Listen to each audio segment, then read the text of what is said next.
মা তোমার সাথে আমি টাকা চাইছি? তাহলে তোর ব্যবসার জিনিস পয়সা দিতে হবে না? না দিতে হবে না। সারাদিন রোদে রোদে ঘুরছে একটা ডাব খাওয়ানো, তার আবার পয়সা? ও টাকা দিতে হবে না, তোমার কাছে রাখো।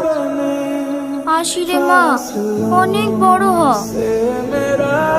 কত? 40 টাকা। ওইভাবে কি দেখছেন? কই কিছু না তো।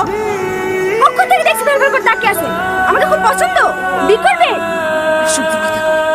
দেন টাকাটা দেন। কি হলো, ডাব না খেয়ে ফেলে দিলেন যে? আপনি টাকা চাইলেন যে। টাকা চাইলে বলে ডাব না খেয়ে ফেলে দিতে হবে? দাঁড়ান, আর একটা ডাব কেটে দিচ্ছি।